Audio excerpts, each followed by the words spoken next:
Boa tarde a todos e a todas. Meu nome é Daiane, sou aluna da Universidade Estadual do Piauí, bolsista do PIBIJ na Escola Cândido Oliveira, sob a supervisão do professor Cláudio Ciarline. O PIBIJ de História, que também atua na Escola José Euclides de Miranda, sob a supervisão da professora Elis. E na palestra de hoje, sobre direitos humanos dos povos indígenas, vamos receber, para fechar com chave de ouro, as sequências de palestras sobre as temáticas que envolvem os direitos humanos, o professor Francisco Júnior, que é formado em arqueologia pela UFP, mestre em arqueologia também pela UFP, indigenista especializado, atua na FUNAI e é membro do grupo de pesquisa em arqueologia do litoral do Piauí, CNPq. Seja muito bem-vindo, professor. Boa palestra. Vamos, ficar à vontade para iniciar. Então, boa tarde a todos e todas. Obrigado, Daiane. Bom, primeiramente, gostaria muito de agradecer a todos vocês, ao professor Cláudio, pelo convite para estar aqui hoje. Vocês me escutam bem, né? O áudio tá bom assim? Tá, né? Perfeito, perfeito. Tá ótimo. Então, bom, então vou compartilhar aqui a apresentação novamente.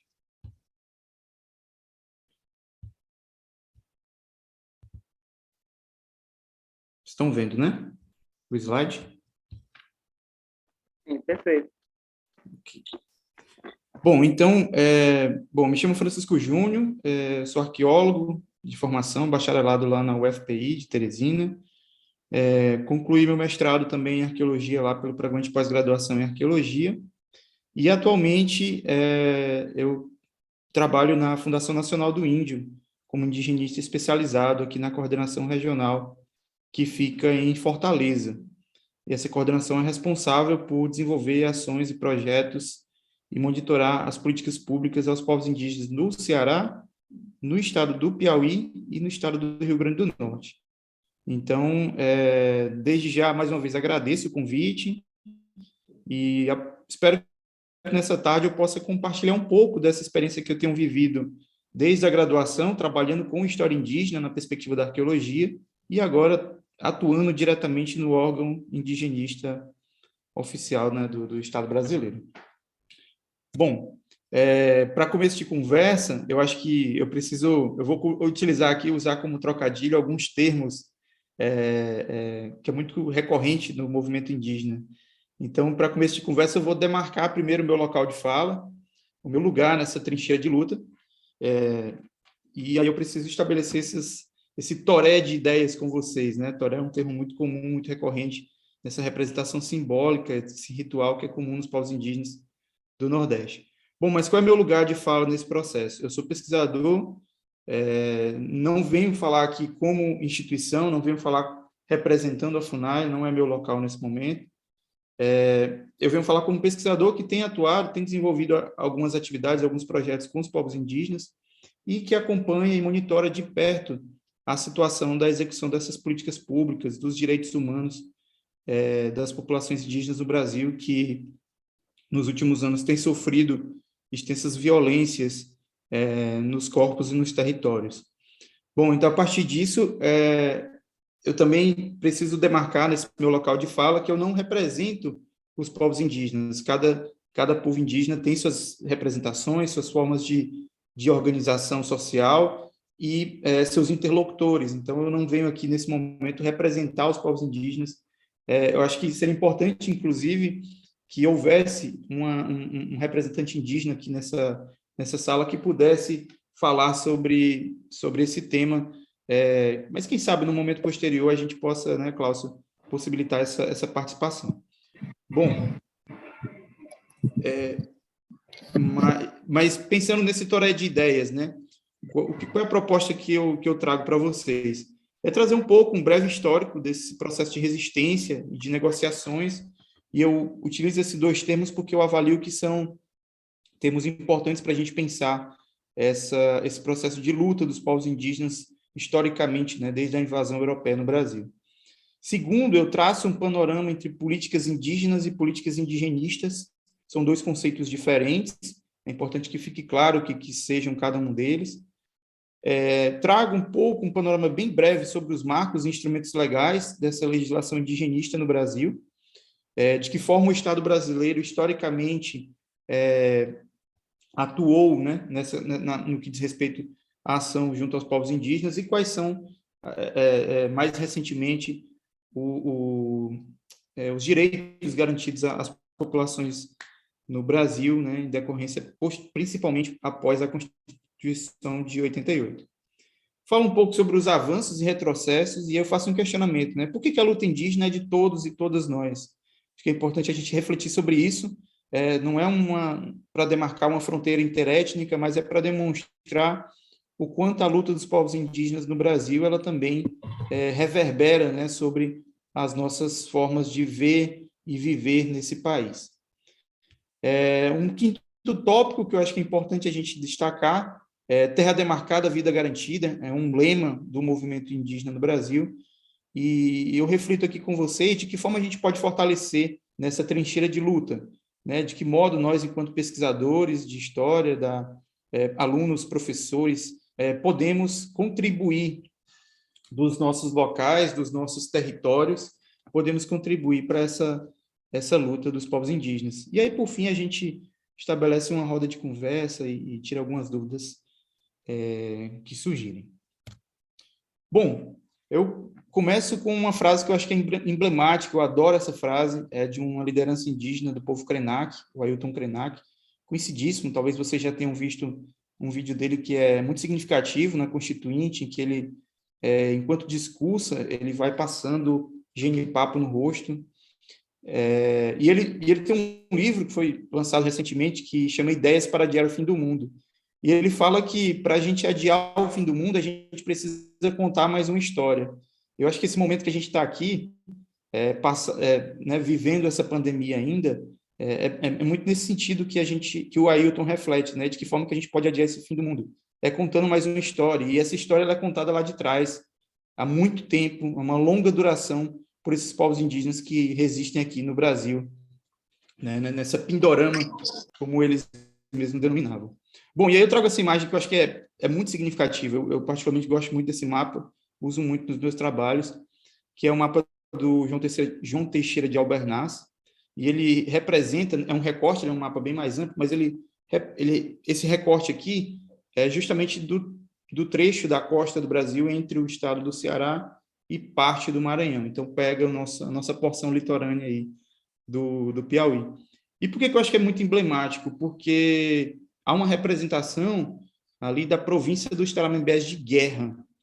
Ao longo do mapa todo, ele vai referenciando várias etnias, mas aí, especificamente dos Tremembés, ele utiliza esse adjetivo, né, como povos de guerra. E por que de guerra? Porque são povos que resistiram, são povos que tinham uma relação de autonomia com seus territórios. E eu quero falar um pouco para vocês como que isso vai se reverberar ao longo desses anos e a gente vai observar essas resistências no contexto atual. Bom, mas também utilizando do meu local de fala, enquanto arqueólogo, eu não posso deixar de mencionar essa diversidade sociocultural que existe no Brasil, mas que antes da invasão europeia era bem mais densa, bem mais expressiva. Então, é importante deixar muito claro isso. Assim, a gente está falando de um momento histórico no Brasil em que há uma série de violações dos direitos humanos aos povos indígenas, mas a gente não pode esquecer que isso historicamente sempre ocorreu e sempre eles resistiram. Então, no momento da invasão europeia, nos primeiros séculos de invasão, a gente tem uma expressiva diversidade sociocultural em todo o país, em toda essa, né, porção territorial que foi denominada de Brasil. Pra você ter uma ideia, as estimativas a partir de estudos arqueológicos falam em milhões de povos, né, existindo aqui nessa região. E esses seres, eles tinham diferentes territorialidades e percepções com outros seres, né? O que a gente configura na antropologia como ontologias indígenas. É um conceito muito utilizado recentemente. E ele trata justamente disso, da gente pensar de que forma essas populações elas estabeleciam relações com o meio, relações com outros seres vivos, com outros seres não vivos, que divergem do nosso olhar, da nossa forma de ver o mundo como ocidentais, né, dessa nossa perspectiva ocidental moderna. E, por fim, pensar nas diferentes estratégias de resistência. Muitas das vezes, a historiografia brasileira ela constitui uma narrativa, né, sobre as populações indígenas que, durante muito tempo, negligenciou o papel dos povos indígenas como atores desse processo, né, como povos que estiveram, de fato, atuando e defendendo e resistindo a partir de diferentes estratégias. Bom, e aqui só para exemplificar para vocês, eu acho que eu não poderia deixar de mencionar isso. Como arqueólogo, a gente precisa olhar para os artefatos, para a cultura material e observar como essa diversidade cultural, sociocultural que existia, que existe no Brasil, ela é representada. Muitos desses povos que aqui estavam no início do século, da invasão europeia, eles não deixaram escrita, mas eles deixaram uma vastidão de artefatos, de coisas que nós, arqueólogos, encontramos e, a partir dos estudos, a gente consegue perceber essa diversidade sociocultural. Então, aqui só para exemplificar para vocês o quanto de cultura, de diversidade, de diferentes grupos étnicos a gente pode observar a partir da cultura material, e por isso a importância, né, da arqueologia nesse processo. Além disso, a territorialidade, as diferentes formas de manejo, as diferentes formas de percepção do território. Aqui, por exemplo, são sítios arqueológicos conhecidos como geoglifos, lá no estado do Acre. São representações, são grandes sulcos, valas, né, que eram feitas no terreno, que estavam em áreas de floresta densa, mas que começaram a ser melhor observados a partir do desmatamento na Amazônia. Mas que são estruturas que denotam a complexidade e as relações que esses povos sempre tiveram com as zonas úmidas, né, do continente americano, a floresta amazônica e outras parcelas do território. Para além disso, as representações, as formas de simbolismo, as estruturas de pensamento que esses povos tinham em relação ao mundo. Então, por exemplo, aqui, um sítio arqueológico também muito conhecido no Amapá, que é uma representação de um observatório lunar, solar, cósmico, enfim, tem todo um estudo aí. E a própria composição, a própria modificação, manejo que essas populações tinham com áreas que até então eram consideradas inóspitas.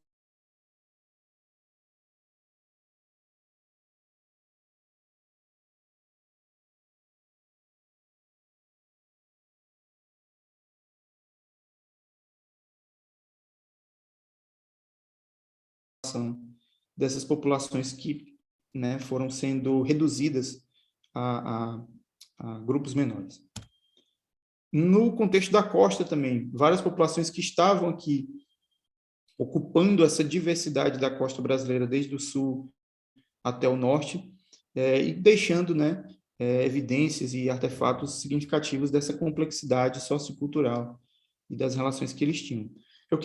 Eu trouxe isso mais para mostrar para vocês o quanto a gente pode olhar também dessa perspectiva, né, enquanto historiadores, de perceber que não é um passado vazio, não é um passado que foi negligenciado, mas é um passado diverso, amplo, e que isso, ao longo do tempo, embora todas as violências que essas populações sofreram, isso vai perdurar, né, e a gente vai observar no contexto atual uma diversidade sociocultural muito grande entre os povos indígenas no Brasil. Aqui, só para exemplificar, por exemplo, estruturas que eram construídas, né? Enquanto hoje a gente observa situações de alagamento no Brasil, situações de moradias insalubres no país, a gente tinha um contexto no sul, sudeste do Brasil, em que essas populações manejavam o próprio território em prol de boas condições. Então, que são um exemplo das casas subterrâneas que são comuns lá a gente encontrar no sul e sudeste. Estruturas em que eram construídas de palha, escavadas no solo para evitar que houvesse uma maior dispersão dos ventos frios, né, na época de frio na região sul. Mais um exemplo aqui dessa diversidade sociocultural, os artefatos diversos, as características, as morfologias, as pinturas, os itens decorativos, tudo que hoje a gente consegue observar a partir dessa diversidade cultural indígena, também é possível a partir dos estudos arqueológicos, né? Coisas que para um olhar não treinado, pode não parecer nada, que a gente está olhando, por exemplo, um material lítico muito significativo de populações indígenas em um passado bem mais distante, possivelmente, e que tinha uma função, essa imagem, por exemplo, é do litoral do Piauí, é um sítio arqueológico lá na região da Praia do Macapá. Aqui também mais uma da Praia do Macapá, e essa diversidade que a gente vai olhar na cultura material, a partir dos artefatos cerâmicos, e aqui já começa também um elemento dessa relação interétnica de contato com os invasores europeus. Bom, mas o que nos conta? E aí eu também quero refletir com vocês aqui, né? Qual foi o papel e o que tem sido o papel da historiografia brasileira, né? Durante muito tempo se perdurou a narrativa de que essas populações tinham sido dizimadas por doenças, por diversos fatores relativos à invasão que promoveram genocídios e aí etnocídio, né? O etnocídio num conceito mais de reduzir essas populações que perduraram a fósseis vivos. O que eu quero dizer com isso? A perspectiva que se tinha de uma visão muito reducionista desses povos indígenas do passado, como pessoas que viviam nus, como pessoas que não tinham complexidade social, como bandos que viviam somente para catar alimento e caçar, reduziu as populações atuais a serem consideradas como fósseis vivos, né? De muitas das vezes as pessoas imaginarem que populações indígenas, só tem na Amazônia, são os isolados. E a gente, com essa perspectiva, com esse olhar preconceituoso, negligencia todo um histórico de violência. O Brasil ele passou, ao longo desses séculos, vários momentos históricos em que os povos indígenas foram duramente atacados. E isso faz com que as populações tenham que desenvolver uma série de estratégias de resistência. E essas estratégias, muitas das vezes, passam pela negação da identidade. É uma forma, inclusive, de sobreviver. Os povos tiveram que se esconder, negar sua identidade indígena como uma alternativa para, olha, não sou indígena, mas no escopo de uma organização social, eram povos que ainda resistiam, né, às suas tradições, aos seus modos de organização, de cultura, e que precisavam fazer isso para evitar que houvesse maiores etnocídios. Então, acho que a historiografia brasileira tem um papel importante nesse processo, porque ao longo, posso falar do último século, houve uma metanarrativa que promoveu esse tipo de discurso, de pensar esses povos fósseis vivos. E aí eu destaco uma frase aqui que foi muito emblemática no contexto da ditadura militar, né? O Brasil é uma terra sem gente para uma gente que não tinha terra. Então, o que é isso? Você está reduzindo era um discurso para um avanço no contexto da Amazônia, no contexto de construção de ferrovias, de estradas, de hidrelétricas, para dizer o seguinte, olha, aqui não tem gente, mas, na verdade, o que tem aí são populações indígenas resistindo, que depois foram reduzidas a caboclos, a ribeirinhos, a sertanejos, termos que foram sendo cada vez mais mestiços, termos que foram sendo cada vez mais utilizados e englobados no nosso vocabulário para reduzir, né, essa diversidade que são as populações indígenas no país. Mas o que a gente tem percebido nos últimos, posso falar 40 anos, talvez, um pouco menos, é uma revisão desse processo, de perceber a atuação desses povos indígenas no processo de construção da história do país, né? Uma história indígena, de fato. E isso passa por uma série de resistências, de negociações. Quando eu falo negociações, é num aspecto mesmo de perceber que a professora Joana Borges fala muito disso. Eu posso depois passar alguns textos para facilitar essa compreensão. Mas ela fala, no caso dos Tremembés, que os Tremembés faziam alianças com alguns povos, alianças com franceses ou portugueses, em prol de combater a invasão do outro colonizador, né? Dependendo das circunstâncias. Outros povos indígenas fizeram a mesma estratégia em outras regiões.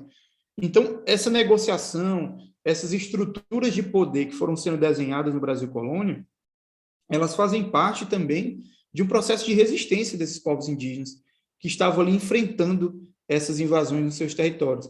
E eu acho que a historiografia, com isso, tem um papel importante, vocês, enquanto historiadores, e me incluo como arqueólogo e faço parte de um grupo de arqueólogos que tem proposto essa discussão no Brasil, é que a gente possa olhar para essa história indígena a partir dessa perspectiva, de olhar para uma longa duração de ocupação indígena e olhar para o contexto atual. O que ocorreu ao longo desses anos para que a gente pudesse ter essa violação dos direitos humanos aos povos indígenas aqui? E como que a política do Estado brasileiro, essa política indigenista, que eu vou falar mais à frente, ela afetou e tem afetado diretamente essas populações e seus territórios. Vou exemplificar mais à frente sobre isso. Bom, mas o que é isso? Qual é o papel do Estado nesse processo? Como tem sido construído essa política indigenista no Brasil indígena? E aí quando eu estava construindo o slide, eu ia colocar o papel do Estado no Brasil colonial e imperial. Aí eu pensei melhor, não, é o papel do Estado no Brasil indígena. A gente está falando aqui de uma população que, em sua grande maioria, eu não tenho esse dado aqui com precisão, nem estudos que possam mostrar agora nesse momento, mas havia nesse período no Brasil um grande número e significativamente maior de nativos, de indígenas, do que de colonos, do que de pessoas que vieram da costa, de que pessoas que vieram de além-mar. Então, a gente está falando de um Brasil indígena, de um Brasil que falava Nhengatu Tupi, né? Não se falava a língua geral, não se falava português no Brasil, se falava a língua geral no Brasil colônia, né? E eu pensei melhor e vou colocar, não, vamos botar Brasil indígena, porque eu acho que é isso, é firmar esse local de posição e cada vez mais utilizar desses termos para a gente revisar, né, um pouco essa perspectiva histórica que muitas das vezes olha para o lado do colonizador, mas esquece dessa resistência. Então, vocês já me viram falar aqui várias vezes invasão, porque esse é um tema importante de estar marcado, de demarcar esse processo de violência colonial. Bom, mas como é que se deu esse processo, essa relação, né? Muitos autores, eu estou utilizando aqui como referência a professora Manuela Carneiro, e aí eu vou até separar, Cláudio, alguns textos para você compartilhar com os alunos, essa complexa relação de conflito e simbiose. Como é que se deu isso? Ao passo que o invasor europeu, o colonizador português, precisava dos povos indígenas como mão de obra forçada, ele também precisava para sobreviver. Esses caras chegaram ao Brasil vindos da Europa, cansados, com fome, sem saber onde estavam, sem entender o que estava se passando. E quem ajuda nesse processo são os povos indígenas. Então, sem os povos indígenas atuando diretamente na política do Estado, não haveria essa configuração, né? Não teria se perdurado esses fatores da invasão europeia. Então, acho que é importante deixar isso muito claro. Assim, havia conflitos, mas havia essas relações simbióticas que foram construídas, né? Foram sendo desenhadas ao longo da história do país. Mas a gente não pode negligenciar todo um processo de escravidão, de aldeamento, e o papel da igreja também nesse processo, como uma reafirmação da necessidade desses agrupamentos indígenas, da desconstrução de diversas parcelas significativas da identidade desses povos, da cultura, de elementos culturais, de traços da tradição que foram englobados e violentamente destruídos, se eu posso usar esse termo assim, a partir de um discurso da igreja, né? E isso, quando a gente pensa os territórios, os aldeamentos são resultado desse processo.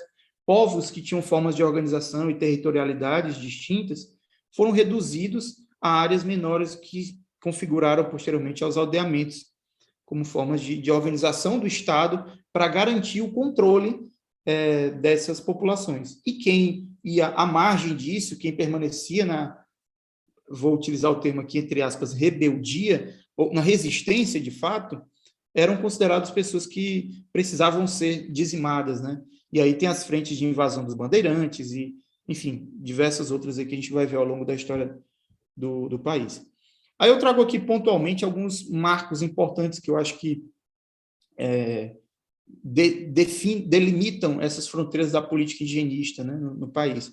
O Diretório dos Índios, de 1755, é um marco importante porque é a configuração onde o Estado, de fato, determina a constituição desses aldeamentos e as formas de violência contra os povos indígenas. Então, a utilização de sobrenomes comuns, onde você tinha um sobrenome étnico, uma identidade étnica, era o Krenak, era o Tapebe, era o Tremembé, o Caiapó, você passa a ter sobrenomes comuns, né, do Brasil colônia, como uma tentativa de apagar toda essa ancestralidade, né, desses povos.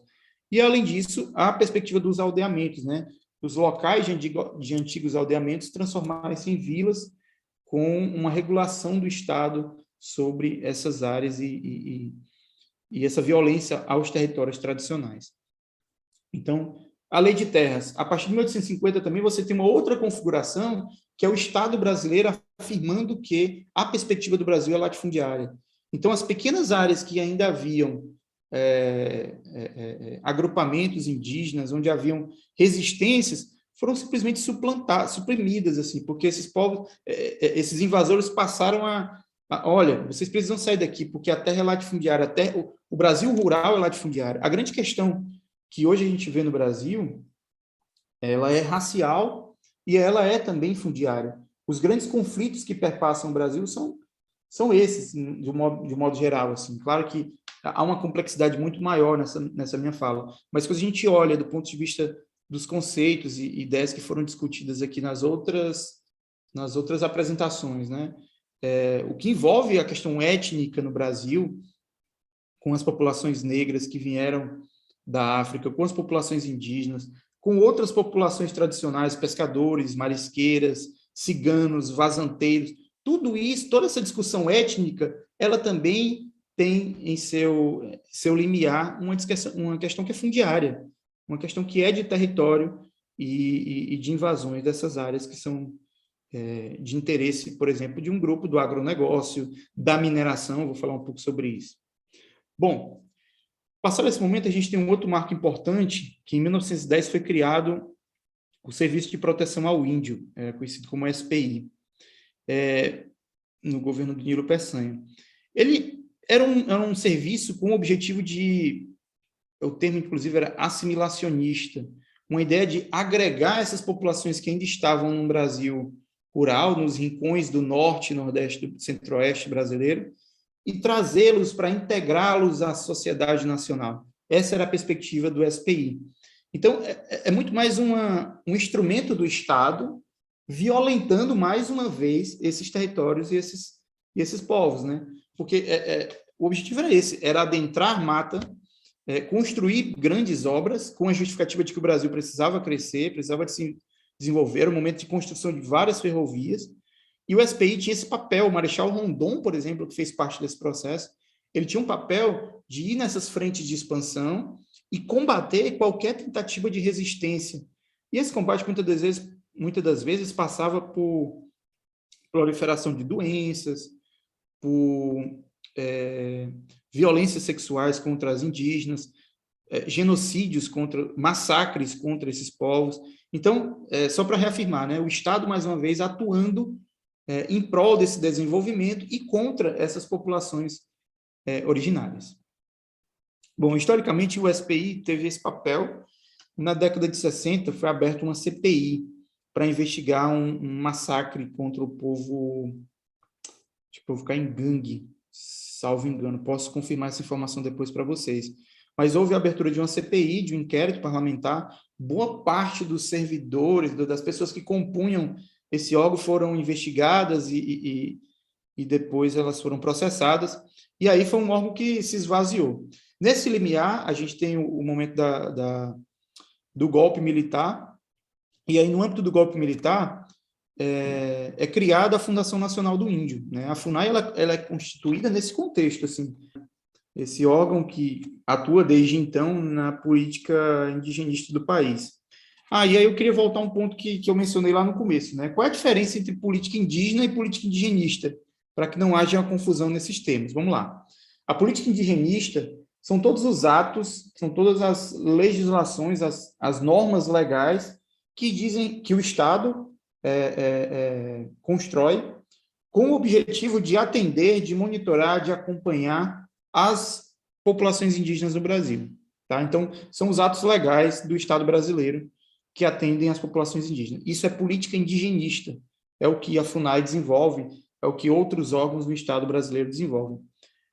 O que é política indígena? Política indígena, num conceito mais amplo, inclusive Foucaultiano, a ideia de política, né, como uma estrutura social na qual os povos indígenas desenvolvem seus diferentes mecanismos de resistência. Então, por exemplo, uma reunião que a Articulação dos Povos Indígenas no Brasil, a PIB, desenvolva com uma embaixada de um país para denunciar a violação e a destruição da Amazônia. Isso é uma estratégia de política indígena. Vou falar aqui para vocês daqui a pouco outras estratégias de política indígena, mas isso são as relações de construção de diálogo, de interlocução, de atuação que os povos indígenas no Brasil desenvolvem. Isso, de fato, são as políticas indígenas, tá? Só para demarcar essa fronteira. O que são as ações dos indígenas como política indígena e o que é a ação do Estado como política indigenista. A minha apresentação aqui, eu falo especificamente dessas políticas indigenistas, mas no final eu demonstro um pouco como é que esses povos indígenas no Brasil têm desenvolvido suas estratégias, né? Bom, então, houve a criação da FUNAI em 67, nesse contexto da ditadura militar, que continuou a desenvolver essa ideia de política de integração dos índios à sociedade nacional, com a ideia de que eles precisavam sair dos seus territórios e se integrar à sociedade brasileira com uma perspectiva muito assimilacionista e essa violência institucional. E de que forma que essa violência institucional se dava, por exemplo? Vou pegar o exemplo aqui que eu lembro de cabeça dos Wayampi, no Amapá. Os Wayampi, eles têm um território extenso, uma territorialidade ampla, onde há várias pequenas aldeias, núcleos familiares ao longo de uma extensa área de mata. O que é essa violência do Estado? A FUNAI chega, na época, e constrói um posto indígena para dar suporte e apoio a essas populações. A construção desse local, ela possibilita com que esses povos comecem a sair das suas zonas tradicionais e passam a morar no entorno desse posto. Ou seja, isso muda totalmente a territorialidade e a dimensão que o povo Wayampi tinha, né, do seu território, porque eles passam a depender daquela figura do Estado, daquele posto indígena ali construído. E se a gente for pensar, é muito similar à ideia dos aldeamentos, né, lá do século XIX, em que você constituía estruturas e congregava vários povos ali na mesma égide do Estado, né, atuando. Então, é um pouco disso que, ao longo desses anos, a FUNAI foi desenvolvendo. Essa perspectiva se alterou a partir da legislação, vou falar um pouco no próximo slide, mas só para reforçar, por exemplo, houve uma legislação em 73, é conhecido como Estatuto do Índio, a Lei 6.001. E aí eu peguei só um trecho do artigo 1º, só para mostrar para vocês como que era a perspectiva do ponto de vista histórico, né, naquele momento, naquele contexto. Com o propósito de preservar a sua cultura, integrá-los progressivamente e harmoniosamente à comunhão nacional. Essa era a ideia, era de que esses indígenas que não estivessem integrados à sociedade nacional, que começassem a partir dessa ação do Estado, né, integrar essa sociedade, né, o Estado brasileiro.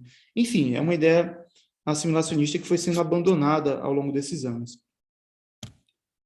Aí aqui só um adendo que eu acho que é importante frisar, que todas as constituições, com exceção da de 1891, elas destacam alguns parágrafos, né, falando sobre os territórios, sobre os povos indígenas, e aí até alguns termos que eram utilizados, né, povos silvícolas, respeitados as posses das terras, eu acho que é importante frisar isso, que o Estado, embora não consiga constituir, de fato, a garantia desse direito, mas em suas constituições, desde 34, é garantido o direito aos territórios tradicionais, né, dos povos indígenas. Bom, esse momento histórico do Brasil, ele é importante porque a gente vai ter essa constituição da política indigenista, né, mas ali você tem um momento no Brasil em que a perspectiva era uma perspectiva tutelar, os indígenas tinham que ser tutelados ao Estado, como povos que não tinham poder de decisão, não tinham representações, era o Estado que os representava. E isso, ao longo desde a década de 70, 80, a partir da Constituição de 88, essa perspectiva se alterou. demonstrando que o Estado brasileiro ele precisa, na verdade, garantir que sejam respeitados os processos de organização sociocultural e político dos indígenas. Então, o que a Constituição de 88 garantiu? E é importante contextualizar, né? Ela vem de um momento de fortalecimento das lutas dos movimentos sociais, principalmente da década de 70 e 80. E isso garante, por exemplo, a constituição das primeiras organizações indígenas no Brasil, das primeiras lideranças que vão para fora do país denunciar as violações de direitos. Por exemplo, só por curiosidade, né? O que é o dia 19 de abril? Eu acho que algumas pessoas talvez não saibam. O que representa esse dia? Por que esse dia é considerado o dia do índio? Inclusive, aí outra curiosidade, ele se alterou. No ano passado, a partir de um projeto de lei da deputada indígena Joênio Apixana, o dia 19 de abril não é mais considerado o dia do índio, ele é o dia da resistência indígena. Se alterou essa nomenclatura agora né, desse feriado. Mas o que é o dia 19 de abril? É muito emblemático, é significativo isso. Em 55, eu não vou precisar agora o ano, mas na década de 50, 60, ocorreu um evento nos Estados Unidos com o objetivo de discutir a violação dos direitos aos povos indígenas da América, de modo geral, né? Da América do Norte, América Central e América do Sul. E esse evento estava ocorrendo no mês de abril. Só que, quando os representantes indígenas chegaram no evento, o que eles observaram? Que a programação do evento era toda encabeçada por pessoas não índio, né? Por pessoas que, embora estivessem talvez uma preocupação em discutir os problemas, não oportunizavam espaços de fala para os indígenas. Então, o que os indígenas, principalmente da América Central, onde já havia um movimento organizado, fizeram? Eles fizeram uma manifestação na frente do evento, pedindo que houvesse momentos de representação em que os povos indígenas pudessem falar. E, né, depois de vários dias ali de discussão, ficou marcado que no dia 19 de abril eles iriam ter um momento de fala nessa convenção indigenista, nessa conferência. E aí ficou marcado esse dia como um dia da resistência, um dia importante, né, para a gente pensar esses processos de resistência dos povos indígenas. Mas não só esse, há várias outras datas marcantes aí ao longo do ano. Outubro, a gente está, por exemplo, num mês muito significativo, está acontecendo agora no mês de abril, desde o dia 4 e vai até o dia 14, o acampamento Terra Livre, é um acampamento, é a maior assembleia indígena do Brasil, que ocorre anualmente lá em Brasília, e ela é significativa porque é um momento em que os povos indígenas se reúnem para discutir suas estratégias, né, de enfrentamento. Bom, mas retornando aqui, a Constituição de 88 ela é muito emblemática porque ela garante 2 artigos, um capítulo, na verdade, capítulo dos índios, e uma série de artigos ao longo da Carta Magna que vai falar sobre a garantia desses territórios. E eu fiz recorte aqui de um, que é o artigo 231, que é importantíssimo, onde ele fala que são garantidos, né, terras tradicionalmente ocupadas. O que configura essas terras tradicionalmente ocupadas, né? As que estão utilizadas em caráter permanente ou as utilizadas para atividades produtivas, imprescindíveis à preservação dos recursos ambientais. Enfim, é um instrumento importante porque ela vai garantir a posse desses territórios tradicionais. E, além disso, no artigo seguinte, ele menciona a necessidade da União, né, do Estado brasileiro, demarcar esses territórios.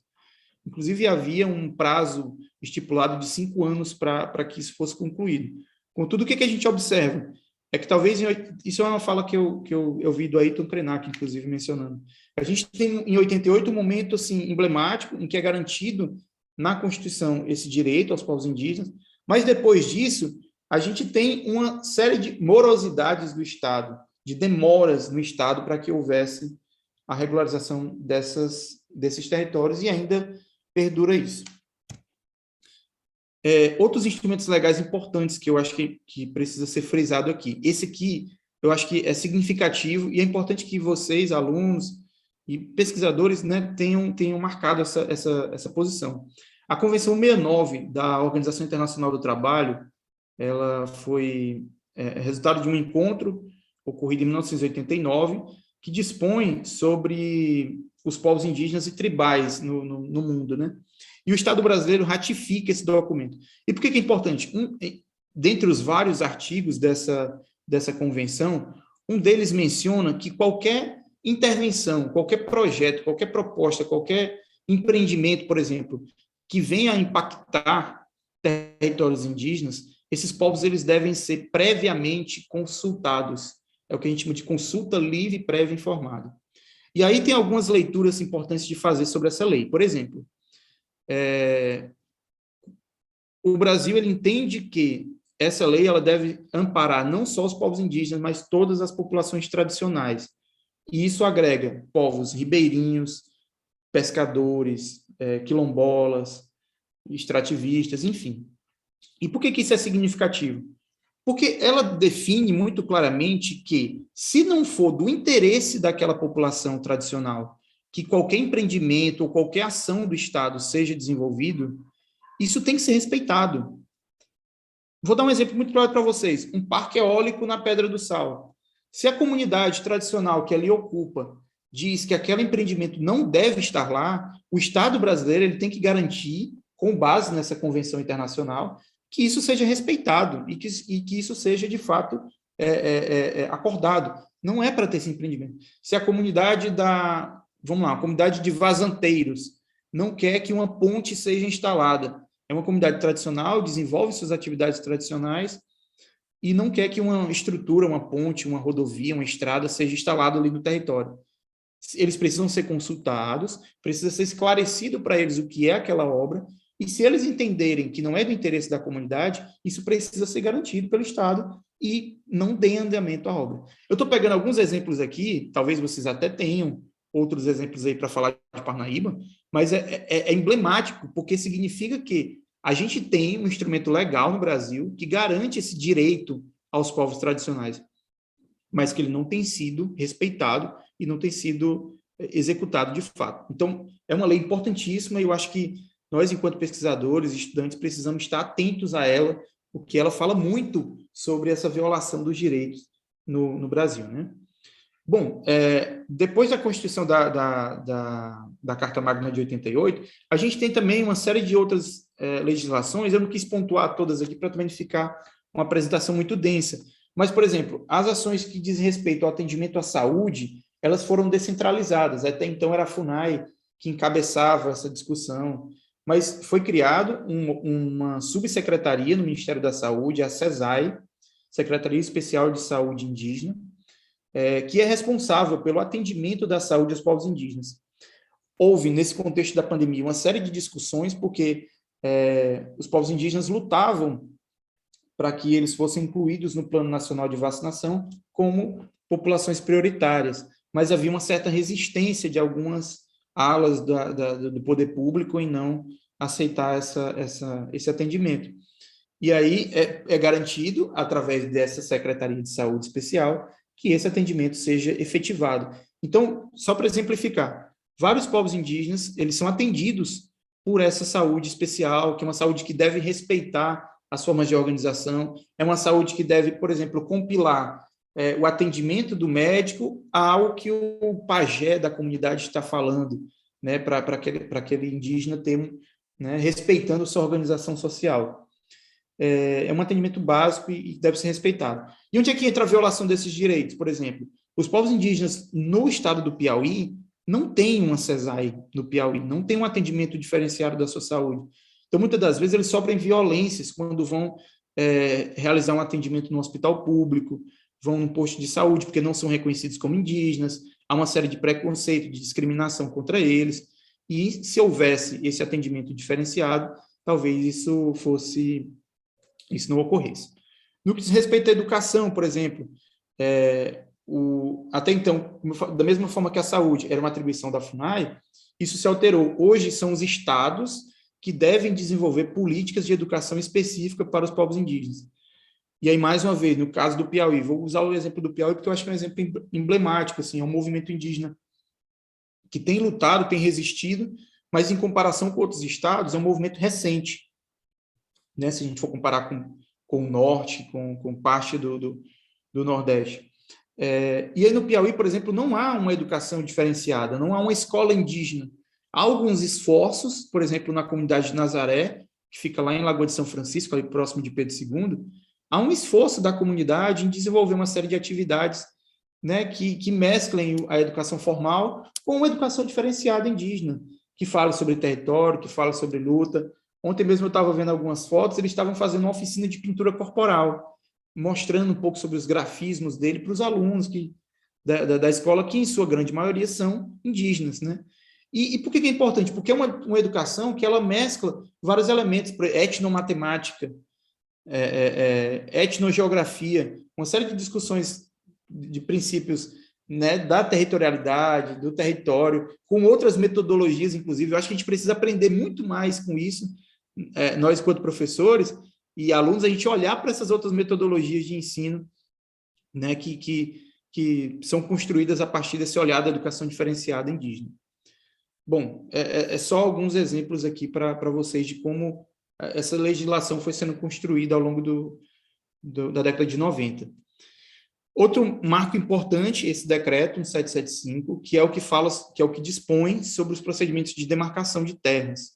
Como eu falei, a Constituição Federal de 88 determina que as terras sejam demarcadas.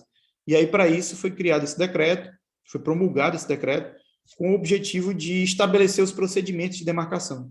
Só que são procedimentos tão demorados, para vocês terem uma ideia, que boa parte dos territórios que necessitam, de fato, da conclusão da demarcação, eles não são concluídos, porque aí volta aquilo que eu falei na primeira parte da apresentação. A discussão no Brasil é fundiária e ela perpassa vários interesses aí do agronegócio, do latifúndio. Recentemente eu estive no sul do Piauí fazendo uma atividade lá com os Gamela, e as comunidades elas estão enclausuradas dentro de um vale, as várias aldeias Gamela, e tomadas em volta dela pelo agronegócio. Plantações e plantações quilométricas que você perde a vista, de soja e milho, que impactam, jogando veneno, inclusive, as nascentes totalmente soterradas, e está impactando totalmente esse território, né, do povo Gamela. Enfim, é só um exemplo para vocês do que essa não demarcação das terras promove como violação dos direitos, né?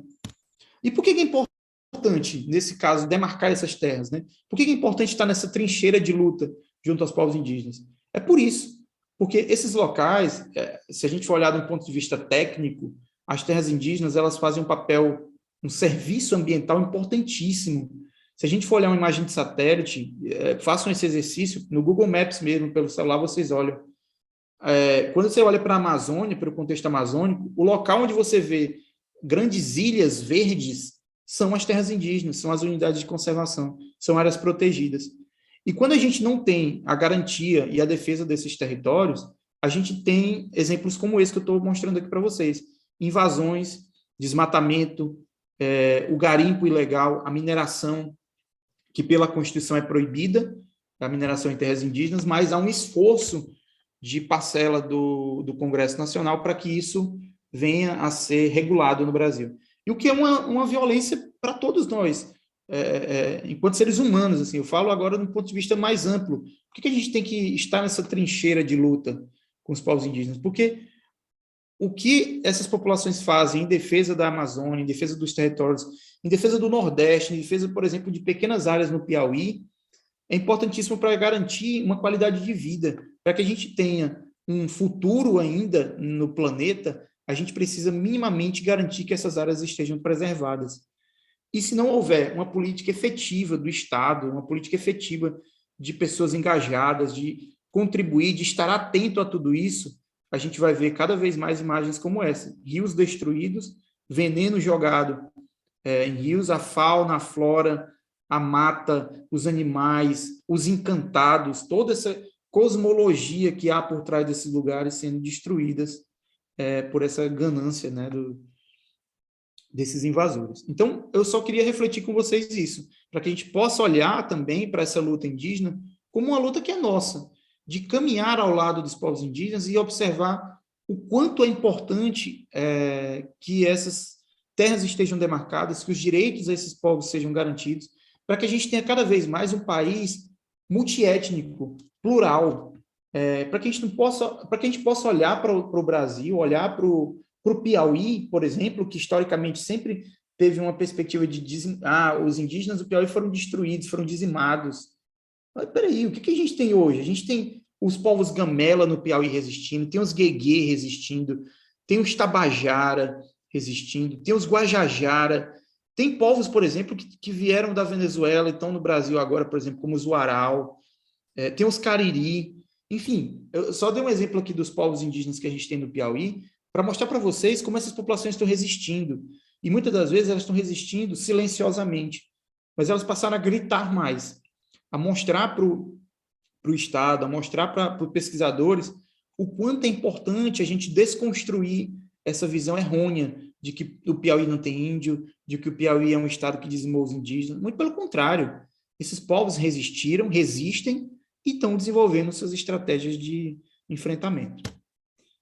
Só para exemplificar, a diferença entre um território indígena, aqui é a terra indígena Memembocré, dos Caiapó, e uma área não indígena, totalmente desmatada, devastada, provavelmente utilizada para a constituição de pastos.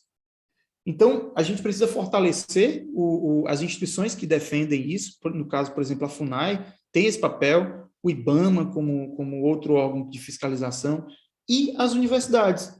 Abrir espaço nas universidades, nas instituições públicas, para que os indígenas ocupem esses lugares, como pesquisadores indígenas, como estudantes. Vários estudantes indígenas estão estudando em instituições, cursos que depois eles voltam para os seus territórios e aplicam aqueles conhecimentos na defesa dos seus territórios. Então, tem vários pesquisadores indígenas, geógrafos, tem arqueólogos indígenas, antropólogos, que voltam para os seus territórios e começam a lutar cada vez mais em sua defesa. Quando eu menciono, por exemplo, o caso do Piauí, o que os indígenas do Piauí estão fazendo? Eles estão resistindo e junto ao Estado, e aí no caso o Estado, a unidade da federação, né, o Estado do Piauí, o governo do Estado do Piauí, eles viram o seguinte, olha, a União não vai demarcar nossas áreas, não está demarcando, vamos tentar outra estratégia? E foi o que eles fizeram e o que estão fazendo. Eles estão buscando meios, junto ao governo do Estado, para demarcar pequenas áreas, ainda não é o território como um todo, mas são áreas que já garantem a proteção, né, para esses povos e a garantia desse território demarcado. Em paralelo, o que tem sido feito? Nessa conjuntura política do Brasil, nenhuma terra indígena foi demarcada. Mas, em paralelo, o que eles têm desenvolvido? Informações, dados, alimentado informações para que, no momento posterior, essas terras sejam, de fato, demarcadas. E qual é o nosso papel enquanto historiador? Aqui vou falar, né, juntando aqui professoras e estudantes. É de contribuir para essa luta. De que forma que a gente pode ajudar nessa perspectiva? Além de estar junto, é construir histórias outras, junto dos povos indígenas. História oral, eu acho que é uma ferramenta importantíssima. Outras perspectivas da história, a própria arqueologia tem um papel importante nisso, mas essa mescla da etnohistória, por exemplo, né, desenvolvendo trabalho junto aos povos indígenas, investigando essa trajetória histórica, por exemplo, documentações antigas que muitas das vezes foram se perdendo, mas que hoje a gente pode ter ali ratificar a presença desses povos indígenas em determinadas áreas. Enfim, é só um exemplo aqui de como o trabalho do historiador é importantíssimo também nesse contexto para auxiliar e contribuir nessa luta pela demarcação das terras. E aí, só para reforçar, o Piauí tem indígena sim, né? Aqui tem essa imagem com a faixa, são de lideranças indígenas, acho que do povo Tabajara, ao centro está o cacique Henrique, do povo Tabajara de Nazaré, e outros indígenas aí, e provavelmente em dos acampamentos Terra Livre, que ocorreram lá, que estão ocorrendo, né? Ocorreram em anos anteriores e nesse momento também está ocorrendo lá em Brasília. E aqui é uma figura emblemática, cacique Zé Guilherme, do povo Tabajara lá de Piripiri, que resiste há muito tempo, veio da serra, passou por parte do litoral e vem resistindo, e junto ao seu povo tem conseguido uma série de vitórias aí né, na luta. Mas também ainda há uma série de violações de direitos que precisam ser garantidos, né, para esse povo indígena e para os demais, né, que passam por dificuldades no Brasil. E aí são duas imagens emblemáticas, né, de como é que a gente pode olhar também para essa perspectiva de apoio. É o ATL, é dando visibilidade. Não é porque nós não estamos em Brasília que a gente não pode dar um apoio a essa marcha, que é importantíssima. Vamos divulgar nas redes sociais, Vamos seguir pesquisadores indígenas, vamos ajudar a desconstruir visões estereotipadas desses povos que são riquíssimos, diversos. Eu costumo dizer que eu aprendo a cada dia, trabalhando com populações indígenas, desconstruir várias visões errôneas que eu tinha, embora a minha formação tenha me possibilitado abrir um pouco esse leque de olhares, mas muito eu aprendi no campo, nas aldeias, nos territórios, vivenciando, conversando, rodas de fogueira com eles, toré, enfim, vários momentos que eu tenho uma honra de estar junto dos povos indígenas. Bom, então aqui é só um exemplo de como a gente pode fortalecer cada vez mais nessa luta, né? Essa visibilidade, essa representatividade dos povos indígenas, por exemplo, aqui a imagem do canto superior esquerda é de um indígena Kayapó, que faz parte do coletivo Mídia Índia. Caso vocês queiram pesquisar depois no Instagram, Mídia Índia. É um coletivo de jornalistas indígenas, onde eles vão lá, divulgam, fazem denúncias, mostram um pouco sobre as ações que o movimento indígena no Brasil tem desenvolvido. Eu acho que é legal porque traz uma perspectiva a partir do olhar dos indígenas, né? A imagem do canto inferior esquerdo, emblemática, Cacique Raoni, uma figura representativa, Raoni Nembebocré, o povo Kayapó, representativa, figura emblemática, que já foi em várias reuniões, conferência da ONU, amigo de vários artistas internacionais, reunião com o presidente, denunciando toda essa violação de direitos que a gente tem no Brasil e resistindo ainda a esse processo. Canto superior direito, Joênio Apixana, é deputada federal indígena, a primeira deputada federal indígena do Brasil, e tem um papel importante como mulher, como indígena, de estar no Congresso resistindo também a partir desse outro lugar, né, como parlamentar, a essas investidas de violação, né? Canto direito, o Daniel Munduruku, escritor, poeta, já ganhou o prêmio Jaburu, figura importantíssima também, como uma representatividade indígena para falar sobre esses outros olhares da literatura, né, a partir do olhar indígena. E é emblemático também, se tiver a oportunidade de ler, leiam Daniel Munduruku. E aqui eu só trouxe alguns exemplos, eu poderia também trazer o Ailton Krenak, trazer Veiga Tapeba, vereador, trazer Eloy Terena, advogado, Sônia Guajajara, figura emblemática, coordenadora da APIB, enfim, são vários representantes aqui, Cacique Zé Guilherme, Cacique Henrique, Dona Francisca Cariri, aqui do Piauí, seu James Gamela, Cacique Geral do Povo Gamela, enfim, são pessoas que resistem, são pessoas que muitas das vezes têm seus corpos violados, né, sofreram atentados em algum momento, por lutar pelos direitos dos povos indígenas, por lutar pelo direito de viver e de existir em seus territórios. E isso é importantíssimo, assim. Tem uma frase do Ailton Krenak que eu acho que é emblemática. Quando a pandemia pegou no mundo todo, ele disse, olha, nós, enquanto indígenas, a gente sabe como resistir a isso. Eu estou preocupado com os brancos. E, de fato, eu também estou preocupado com os brancos, porque como é que a gente está vivendo esse momento, né? Passado aí quase 3 anos da pandemia. Os povos indígenas sofreram e sofrem, mas eles têm um histórico de luta contra qualquer tipo de violação.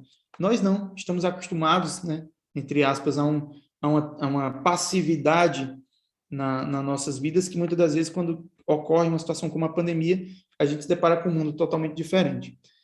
Então, só para exemplificar para vocês como essa luta em apoio aos povos indígenas é importante da gente acompanhar. E aí eu vou passar também para o Cláudio vários textos, alguns vídeos que eu acho que é legal. Tem uma entrevista do próprio Ailton Krenak no Roda Viva, é legal de assistir. Tem um filme na Netflix, chama Ex-Pajé, eu acho que é muito bom de assistir também, que vocês tiverem a oportunidade. Na Amazon também tem vários vídeos legais, no YouTube mesmo tem vários vídeos interessantes da própria PIB, da APOIME, que é uma organização dos povos indígenas do Nordeste, Minas Gerais e Espírito Santo, que falam sobre essas resistências. Enfim, tem vários vídeos legais que vocês podem dar uma pesquisada. Eu posso mandar um link para o Klaus, se ele compartilha com vocês, que eu acho que traz um pouco esse panorama. Bom, eu vou encerrando por aqui. Eu queria homenagear, aproveitar o momento aqui, agradecer ao Klaus, e homenagear um colega, esse é Benício Pitaguari, um jovem pintor, geógrafo, estava no mestrado em geografia, faleceu recentemente, era uma liderança indígena do povo Pitaguari aqui no Ceará, um amigo, infelizmente ele se encantou, mas está lá nos Encantados agora, nesse rol de encantaria, iluminando os povos indígenas e ajudando a todos que estão lutando aí em prol desses direitos. Então, salve Benício e agradeço a todos aí pela palestra. Obrigado. Deixa eu parar aqui. Obrigado, professor.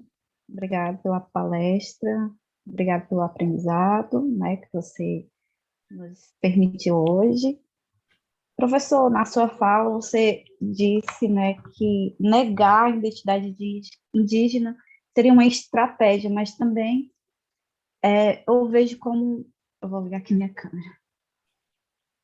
Eu vejo também como uma perda, né, porque aqui em Viçosa, minha cidade, onde eu estou, eu vejo que não tem, assim, grupos indígenas, sabe? Eles não se reconhecem como indígena, apesar de ter descendentes, a gente vê, eu mesmo sou, né, descendente, mas a gente não vê a gente vê essa negação da identidade indígena, até nas escolas, quando não se trabalha tanto essa questão, quando se trabalha meio trazem caricaturas, né? Eu acho que quando isso acontece, tem que ter esse conceito que você trouxe, né? Políticas indigenistas, né? Que vai ter essa ação do governo.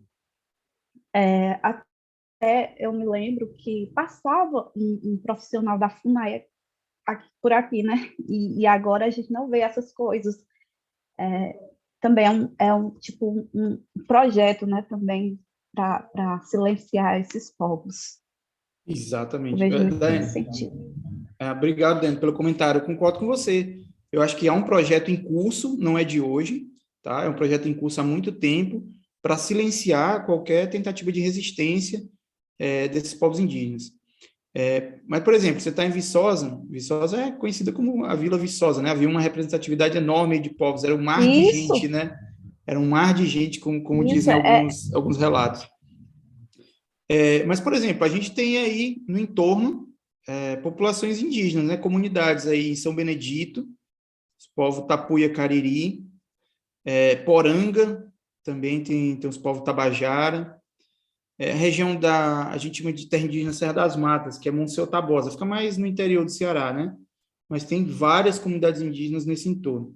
Onde é que eu quero chegar com isso? É que esse processo de resistência, como você mesmo mencionou, né? Ele é uma violação dos direitos, né? Quando essa negação da identidade, mas também ele parte de uma estratégia que alguns povos desenvolveram. Só que como o Estado ele foi tão violento, né, nesse apagamento, né, da história indígena, essas pessoas foram, ao longo do tempo, tendo medo de se identificarem, de se auto-reconhecerem como indígenas, né, de fortalecer seu processo de identidade.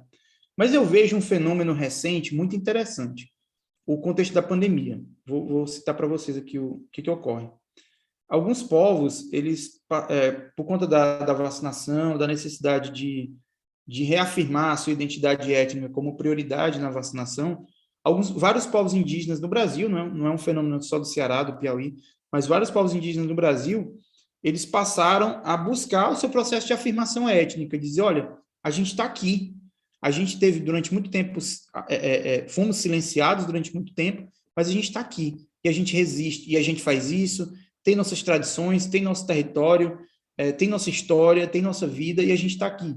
Então,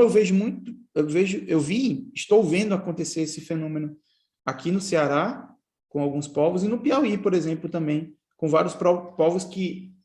E é legal falar isso, eu acho que é o Stuart Hall que comenta, né, que são nesses momentos de fronteira, nesse conflito interétnico, que a gente vê bem demarcado foi o Barth, Friedrich Barth. A gente vê nesse momento de fronteira interétnico, quando há conflitos, que a gente vê bem demarcado essas diferenças, né? E aí eu acho que é legal porque a gente tem um momento aí no Brasil de reafirmação, de retomada, é um termo que eles usam muito, né? De retomada da identidade étnica. Mas, mesmo assim, concordo com você ainda, de que a gente precisa, enquanto educadores, enquanto pesquisadores, fortalecer esses momentos de discussão. Muitas das vezes essas comunidades ainda estão ali em silêncio, mas se for do interesse delas, eu também acho que não deve ser um processo violento, né, de, tem que ser assim, mas se for do interesse delas, que a gente possa ajudá-las, né, nessa afirmação. É só deixando, assim, que ele falou na fala dele que uma estratégia seria criar políticas que fizesse com que desse direitos, né, para eles, para eles se reconhecer como indígenas, né? Então, seria uma estratégia criar políticas, tipo um acesso no posto de saúde, ou médico, né? Algo nesse sentido. Seria uma estratégia para que ele se sentisse indígena e não tivesse, às vezes, vergonha de dizer eu sou indígena. Entende? Uhum. Não, concordo com você. Assim, vamos lá. Eu acho que mais do que criar estratégia, porque eu acho que a questão da identidade étnica, ela não tem que ser um papel do Estado estar reafirmando isso, até porque não é, na verdade, o papel do Estado fazer isso. Não é a FUNAI, não é a União, não é a universidade que diz que ele é indígena ou não é. Isso tem que partir da própria comunidade, do coletivo da comunidade, né, da organização social, em reconhecer. O que o Estado brasileiro, o que o governo precisa fazer é garantir que esse direito do reconhecimento, do auto-reconhecimento como indígena, ele seja respeitado. Aquela legislação que eu mencionei, a Convenção 69 da OIT, vou passar para vocês darem uma lida. Ela é muito significativa porque ela estabelece isso. O Estado brasileiro, ele precisa garantir que o reconhecimento, né, o auto-reconhecimento desses povos sejam respeitados. E a partir do momento que eles se auto-reconhecem como indígenas, eles tenham seus direitos garantidos. Então, essa questão da saúde, por exemplo, já há uma legislação para isso. O que não ocorre no Brasil é que essa legislação não está sendo aplicada. Entende? Educação, da mesma forma, não está sendo aplicada a educação diferenciada no Brasil. O que não há são políticas públicas que pensem a especificidade do Estado brasileiro, a especificidade do Brasil pluriétnico.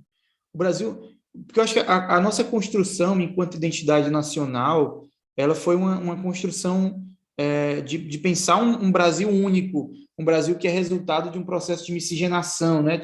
Tem esse termo aí nessa discussão da comunhão do Brasil. Só que o que a gente tem, na verdade, é um Brasil que ele foi violentado. É um Brasil que ele é miscigenado porque várias mulheres indígenas foram violentadas, porque várias mulheres negras que vieram da África foram violentadas. Então, o Brasil, muitas das vezes, é um resultado dessa violência. E isso se perpassa ao longo do tempo, que a gente tem no Brasil, no que diz respeito às questões de gênero, às questões étnicas, é um preconceito resultado desse processo histórico, né? E eu acho que o nosso papel aqui, enquanto pesquisador, enquanto professores, é transformar a sala de aula num espaço de acolhimento, num espaço onde essas pessoas, essas diferentes identidades estejam presentes e se sintam acolhidas, se sintam participantes. É a gente ajudar a contribuir para que os materiais didáticos desconstruam essa narrativa do colonizador e tragam essa perspectiva do indígena, do quilombola, do ribeirinho, para que essas pessoas se sintam representadas. É o filho do pescador que se sinta representado, é o filho de uma marisqueira, é o filho de um vazanteiro, é o filho de um agricultor, né? É um indígena que se sinta representado ali.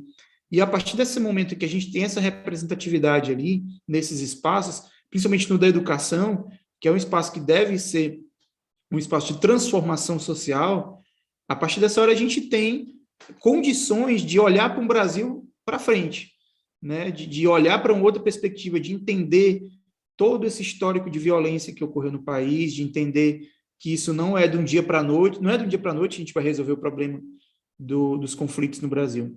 O Brasil está em guerra. O Ailton Krenak usa essa frase, eu adoro. O Brasil está em guerra. A gente fica olhando para a guerra na Ucrânia, né? Muitas das vezes a gente tem uma visão muito eurocêntrica da situação, né? Claro, não estou desmerecendo o conflito que, enfim, ceifa vidas lá na Ucrânia. Mas o que eu estou mencionando é que no Brasil a gente também tem guerra. A gente está em guerra há muito tempo. Só que a gente, muitas das vezes, fecha os olhos para isso.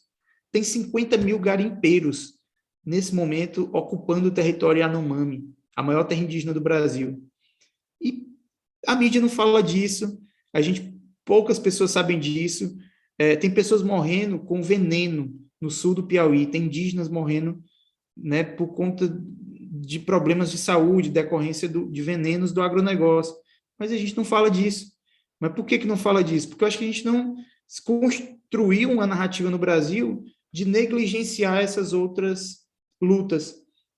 A luta no campo no Brasil ela é muito densa, ocorre há muito tempo.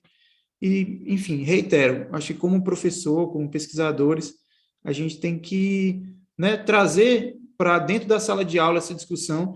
Eu sei que a diferentes faixas etárias de idade vão variar um pouco esse debate, mas que a gente possa demonstrar para essas pessoas a importância né, de debater esses temas. Assim.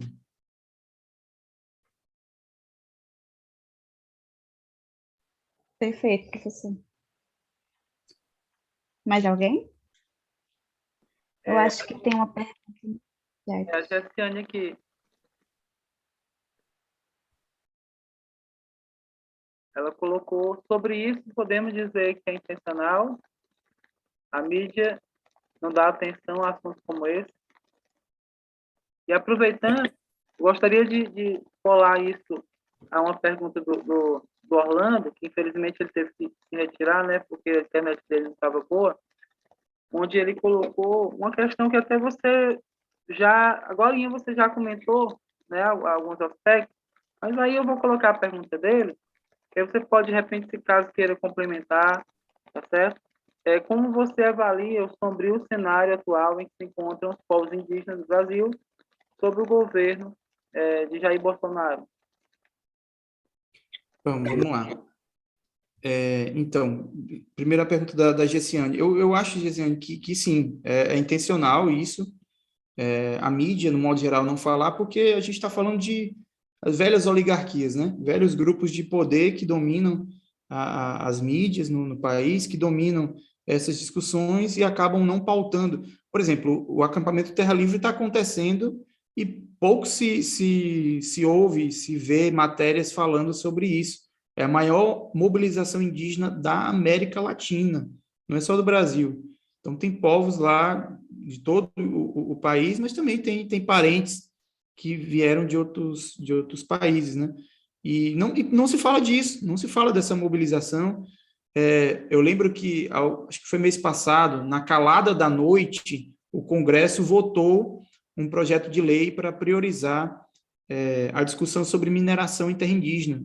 Quando eu falo na calada da noite, é assim, os caras estão lá 11 horas, meia-noite, votando isso, sabe? E outros temas que talvez sejam até mais urgentes para o Brasil, não é do interesse do Congresso Nacional e do governo federal, do modo geral, debater. Mas isso que envolve mineração, envolve exploração dessas áreas, né, de terra indígena, eles estão lá de madrugada. Então, eu acho que... E a mídia não fala disso. Então, eu acho que é intencional. E eu acho que essa resposta casa com o questionamento do... Desculpa, Cláudia, Orlando, né? Foi do Orlando, que do Orlando. Acabou de conseguir voltar aqui. Ah, legal, que bom. Então, Orlando, eu acho que assim, em torno do seu questionamento,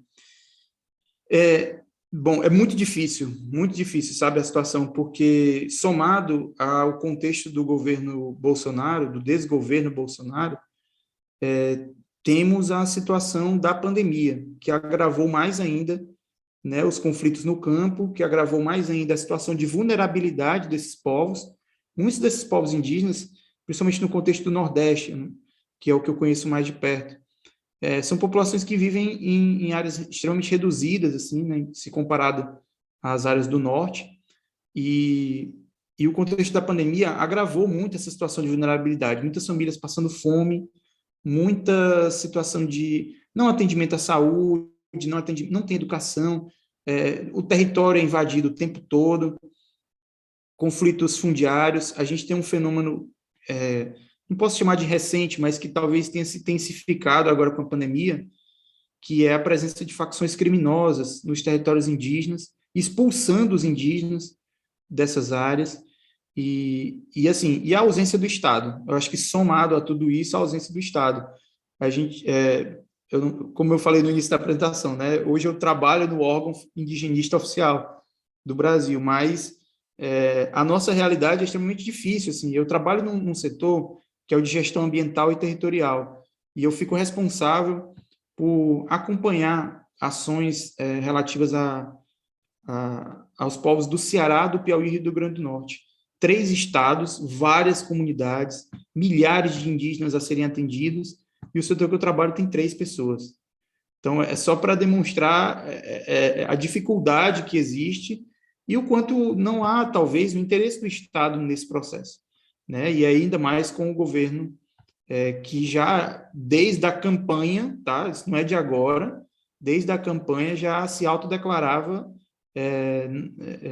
que não ia demarcar nenhuma terra, que não ia ajudar, não ia desenvolver nenhuma política pública para a população tradicional nenhuma. Ele falou não só dos indígenas, falou de outros povos aí. Então, tem sido muito difícil, e como servidor, a gente vê de perto a nossa limitação em tentar fazer uma coisa, em tentar desenvolver alguma atividade, mas também sofrer uma série de restrições, né? Digamos assim, impedimentos. Não sei se respondi, mas acho que é um pouco disso.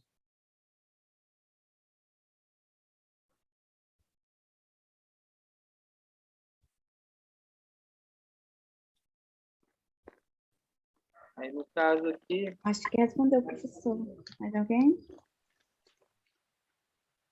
Eu espero só alguns comentários aqui, né? Ajudando aqui a Daiane.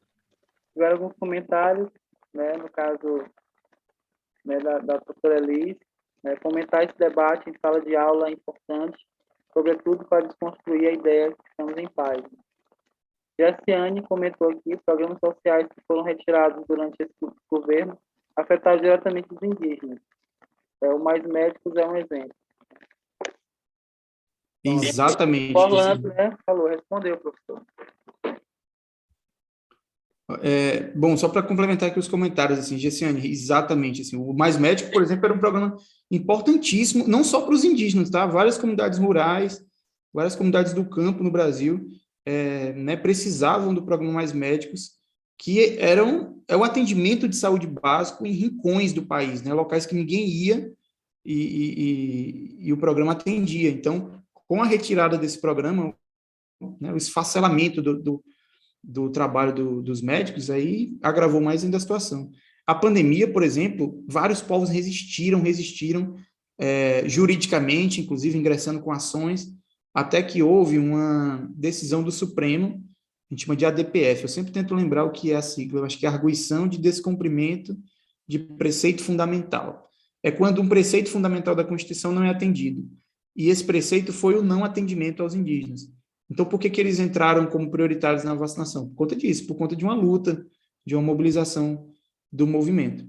E aí, só pegando um gancho também na fala da professora Elis, super concordo, professora, e a senhora é parte desse processo, inclusive, para mim, porque como seu aluno, eu aprendi muito nas aulas de história a importância que é nós podermos olhar para aquele passado, que muitas das vezes parece distante, mas na verdade não é. Ele reverbera no nosso presente.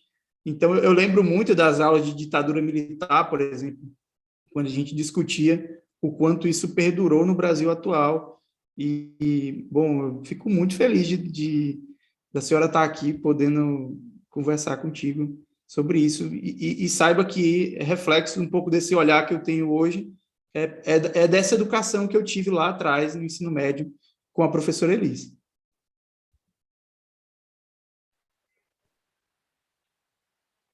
Professor, a gente agradece demais a sua disponibilidade em estar aqui conosco em pleno sábado, né? Em nome de todos os pibidianos, né? Das 2 escolas parceiras, José Euclides de Miranda, com a supervisão da professora Elis, e o Cândido Oliveira, com a supervisão do professor Cláudio Ciarlini, né? E com a coordenação geral do professor Yuri, né, que é o nosso coordenador. A gente agradece demais e foi uma ótima palestra que vai nos servir de muito aprendizado. Muito obrigada. Daiane, agradeço mais uma vez ao Klaus pelo convite, a todos os PIBidianos. Parabenizo o trabalho que vocês estão desenvolvendo, acho que é importantíssimo esse programa, e fico muito feliz de alguma forma contribuir. O Klaus tem meu contato. Esse tema, eu costumo sempre falar em palestra, em conversa, em roda de conversa, falar sobre história indígena, falar sobre luta dos povos indígenas, falar sobre história do litoral do Piauí, falar sobre arqueologia no litoral do Piauí. São temas que eu particularmente sou apaixonado. Então, caso vocês tenham alguma curiosidade, alguma dúvida, o que eu puder contribuir, ajudá-los, Klaus, o meu telefone está à disposição, você pode repassar para eles. Na apresentação também tem o meu e-mail, caso vocês queiram, podem me escrever. E, enfim, que eu puder ajudá-los aí, estou à disposição mais uma vez, agradeço imensamente. Professor, eu estarei aqui esperando os textos que você disse que ia disponibilizar, viu? Porque é um tema que me chama muita atenção, que futuramente talvez seria uma pesquisa, talvez de mestrado, pensando assim, bem positivamente, né? Vamos É um sim, tema que me chama muita atenção. vamos somar forças aí, junto aos encantados, nessa trincheira para apoiar os povos indígenas. É uma luta que é nossa também, tá? Daiane e demais, a gente precisa estar junto e, enfim, vamos somando aí. Cada sementinha que a gente planta, um dia é uma árvore que traz um encantado em si. Então, vamos lutar. Agradeço. Eu estava vendo aqui o Mauro também, tá? O meu colega Mauro, cumprimentando aqui um grande amigo, arqueólogo aí em Parnaíba. Eu já ia, inclusive, comentar aqui. Né? E agradecer a você, agradecer ao Rian, né, nosso aluno aqui representando os alunos, né, os bolsistas, né, fazem parte do PIBID, né, a Gessiane, o professor Eliso, o Orlando, né, e a Daiane, nossa mediadora, e também o nosso Mauro, né, que acabou passando seu contato, né, amigo Mauro, historiador, arqueólogo também. A presença dele aqui é muito importante. Obrigado, Mauro. E obrigado a você, viu, professor? Mais uma vez, obrigado, Klaus. Fico à disposição. Eu vou construir uma relação de textos e vídeos e aí passo para você compartilhar com o restante da turma. Tá certo, tá certo. Pois vamos tirar uma foto aqui, quem puder. Eu sei que foi de surpresa, mas quem puder abrir a câmera, se não puder, tudo bem. Né? Só para a gente fazer um print aqui. Opa, olha aí. Grande Mauro. E aí, pessoal, tudo bem? Ali. Rapaz, tô até sem camisa. Opa. Mostrou sua cara mesmo, que eu tô sem camisa. Tá certo, tá certo. Mas eu vou fazer o print aqui. Pronto. Deu certo, viu? Professor Elis, um beijo. Valeu. Beijo grande, Júnior. Um prazer muito grande te rever sempre. Igualmente, viu? Muito bom. Você está no meu coração. Da mesma forma, viu? Beijo. Beijão. Até mais, pessoal. Tchau, gente. Até a próxima. Tchau.